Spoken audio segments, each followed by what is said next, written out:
So let me ask you a couple of questions about it. What's your name? Captain Bill Guston. Okay, don't mind the microphone. You don't have to talk into it. So what kind of fire was this you all responded to tonight?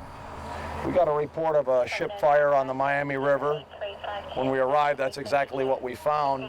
Heavy fire involvement of the wheelhouse or the upper decks of the ship. How long did it take to bring under control?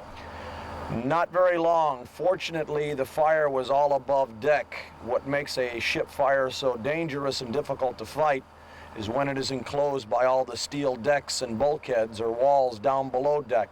Fortunately, that was not a scenario this time. The fire was all above deck, so it was up above our heads, and it was well ventilated. So the fire went out relatively easily.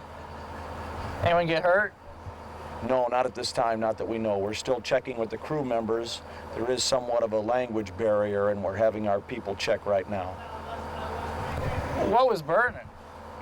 The entire wheelhouse. This is a fairly old ship, as ships on the Miami River. This is fairly typical of the ships on the Miami River, which are fairly old ships. It has a rather ornate, elaborate wood construction on the inside of the ship. Although the ship the structure is steel, the interior walls and furnishings are all wood, very heavy, thick wood. And I hear someone say 175 feet? Yes, it was 171 feet long and 43 feet beam or wide. Where does this ship go to? This is a Honduran flag vessel, and it sails between the Miami River and I'm not sure points in the Caribbean. You all have specific training for dealing with freighter fires? Yes. Fires? Yes, we do.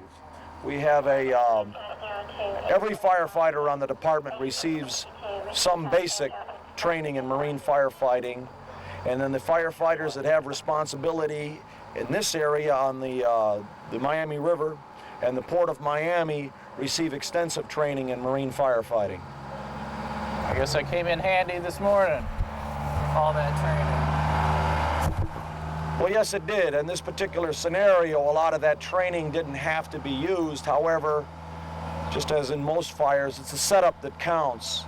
A fire on a ship has a potential for spreading in 6 directions because of the heat that's conducted through the steel construction, above, below, and 4 points around.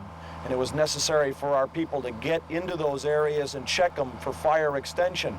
There was some fire extension, and they cut it off rather quickly because they knew where to check. And let me get your name at the end of my tape here. Give me your name again, please. Gustin. Bill. Captain. Captain Bill Gustin.